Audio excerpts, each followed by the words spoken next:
আসসালামু আলাইকুম। ফাতিমাস কিচেন হাউসে সবাইকে স্বাগতম।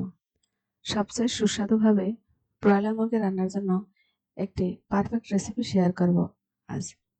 এভাবে ব্রয়লার মুরগি রান্না করলে মাংস থেকে বাজে কোনো স্মেল পাওয়া যাবে না।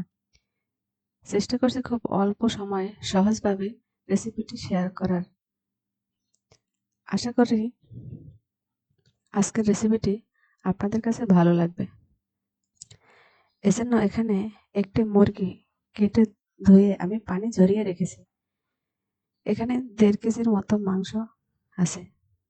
আর এই রান্নার মাংসের পিসগুলো একটু বড় করে কেটে নিয়েছি। চেষ্টা করবেন মাংসের টুকরোগুলো একটু বড় সাইজে রাখার। মাংসটাকে ম্যারিনেট করার জন্য প্রথমেই 1/2 চামচ আদা বাটা, রসুন বাটা, 1/2 চামচ মরিচ ও হলুদের গুঁড়ো আর জিরে গুঁড়ো 1/2 চামচ, ধনিয়া গুঁড়ো 1/2 চামচ দিয়ে লবণ দিয়ে ভালো করে মাখিয়ে রেখে দিব আধা ঘন্টার মতো। এদিকে 1 চামচ মৌরি আর শুকনো মরিচ চাটি আমি গুঁড়ো করে নেব। ফিরে আসলাম আধা ঘন্টা পরে।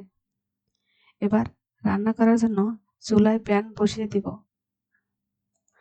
দিয়ে দিব পরিমাণ মতো তেল। এই রান্নাটায় তেলটা একটু বেশি দেওয়ার চেষ্টা করবেন। এখন দিয়ে দেব 1.5 কাপ পেঁয়াজ কুচি। পেঁয়াজটাকে নরম করার জন্য আমি 1 চামচের কম লবণ অ্যাড করে দিয়েছি। পেঁয়াজটা দিয়ে কিছুক্ষণ ভাজতে হবে। পেঁয়াজটা নরম হয়ে আসলে একে একে মাংসগুলো দিয়ে দেব আমি। মাংসগুলো দিয়ে পেঁয়াজের সাথে আস্তে আস্তে ভাজতে হবে। মাংস থেকে কিছু পানি বের হবে, এতে কোনো সমস্যা হবে না। এই পানিতেই রান্নাটা আমি সেরে নেব। এখন দিয়ে দেব রসুন আধা চামচ, ধনিয়া আর ভাজা জিরা 1/2 চামচ দিয়ে দেব। এবারে দিয়ে দেব মৌরি আর শুকনো মরিচের গুঁড়োটা। এটা দিলে সুন্দর একটা ফ্লেভার আসবে। এরকমে আস্তে আস্তে মশলা দিবেন আর কষাতে থাকবেন। এ পর্যায়ে দিয়ে দেব একটি টমেটো আর টক দইয়ের পেস্ট। আমি একটি টমেটো ও টক দই পেস্ট করে নিয়েছি। আরও দিয়ে দেব গোলমরিচের গুঁড়ো 1/2 চামচ দিয়ে ভালোভাবে কষাতে হবে। দিয়ে দেব 2টি তেজপাতা। তেজপাতাটা আগেই দেওয়া উচিত ছিল, কিন্তু মনে ছিল না। এখন আমি 1/2 কাপ পানি অ্যাড করে দেব। অপেক্ষা করব 10 মিনিট। এ পর্যায়ে আসলে চুলার জালটা লো ফ্লেমে রাখতে হবে। ভালো স্মেল আনার জন্য দিয়ে দেব 5-6টা আস্ত কাঁচামরিচ। কাঁচামরিচটা দিলে মাংসের স্মেলটা খুবই সুন্দর আসে। এভাবে অল্প অল্প করে মশলা দিবেন আর কষাতে থাকবেন।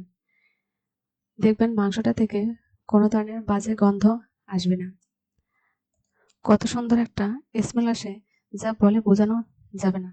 তাই অবশ্যই বাসায় এটা একবার রান্না করবেন, তাহলে বুঝতে পারবেন যে এটা কত স্বাদ হয়েছে। আমার রান্নাটা প্রায় কমপ্লিট হয়ে আসছে। এখন পরিবেশন করে নিব।